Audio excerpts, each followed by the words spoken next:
There this morning going through this, I opened the Bible, and what he led me to, what he led me to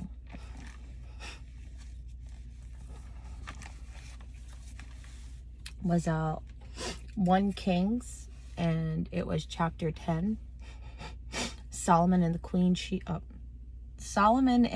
of Sheba. And I'm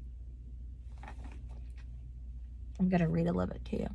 It says, and when the Queen of Sheba heard of the fame of Solomon concerning the name of the Lord, she came to prove him with hard questions, and she came to Jerusalem with a great train, with camels that bear spices and very much gold and precious stones. And when she was come to Solomon, she communed with him of all that was in her heart. And Solomon told her all her questions. There was not anything hid from the king which he told her not. And when the Queen of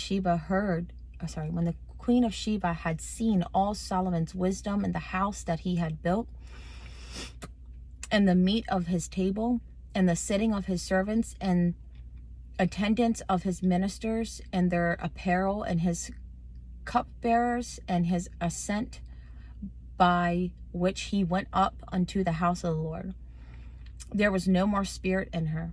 And she said to the king, it was a true report that I heard in my own land of thy acts and of thy wisdom. Howbeit I believed not the words until I came, and mine eyes had seen it, and behold, the half was not told me. Thy wisdom and prosperity exceedeth the fame which I heard. Happy are thy men, happy are thy servants, which stand continually before thee, and that hear thy wisdom. Blessed be the Lord thy God, which delighteth in thee, to set thee on thy throne of Israel, because the Lord loveth Israel forever. Therefore made he thee king to judgment and justice.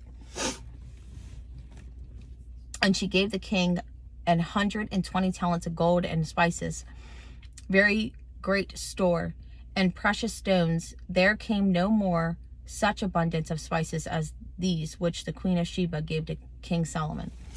And you know, that was a beautiful read, because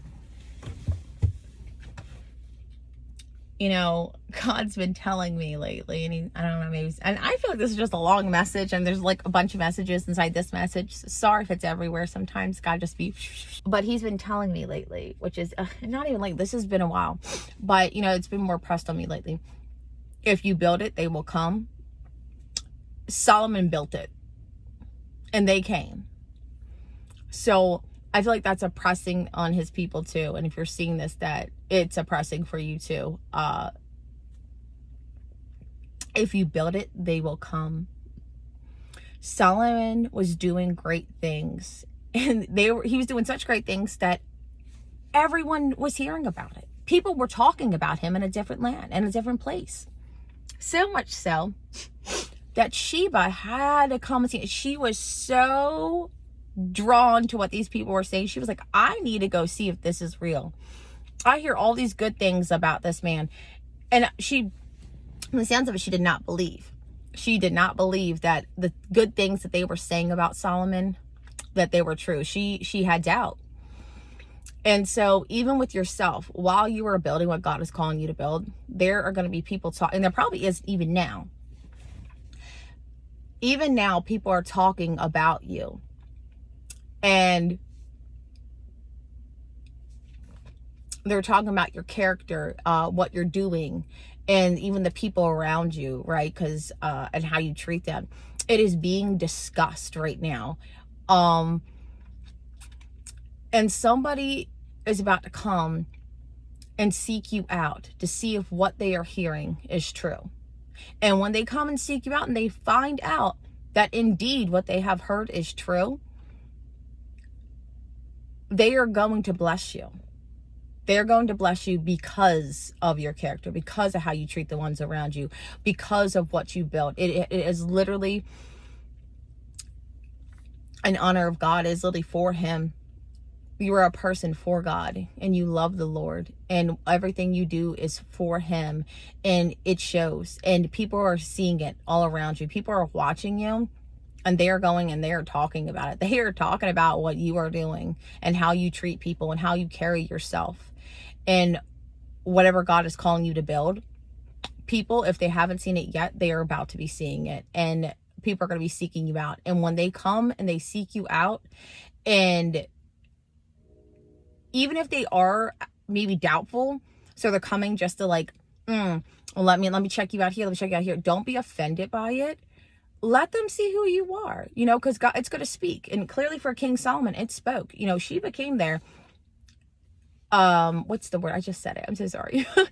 She came there in not full belief. You know, she heard, but she was like, skeptical. That's the word. Thank you, Father God. She was skeptical of the things that she heard about Solomon. But when she came, and she was like, it said in there, she had tough questions. She had hard questions for him. And he took the questions, right? He showed her everything. And then by the time after she's seen all that he was and his people and what he built, she was like, no, you're for real. The things people said about you are true. So don't think anything harshly when people come to find you and they're checking you out and maybe asking you questions and, you know, viewing what you got going on, because it's not in rudeness. It's in they're curious. They are curious to see if who people say you are is true. And I'm sure there's people out there saying bad things too. You know, anytime there's anything good going on, people are also saying bad things. So you could have people also talking bad about you. And so people are going to come and find you and see if what they're saying is true. Clearly, if it's in that type of way, they're going to find out that the lies that were being spread were just lies. They weren't true. But the truth that's being spread about you, people are about to find out, in fact, and indeed, you are who you say you are. You are who God says you are. Indeed, the good things that people have been spreading about you are, in fact, true. And that is such a positive message. That is such a good message. And from that, they are going to bless you. Sheba blessed King Solomon after she was like, okay, you is who you is. And the same thing is going to happen with you. People are going to bless you because you are who you are and the way you carry yourself and the way you treat others around you. And because you have built what God has told you to. And, you know, that's also just blessing from God, you know.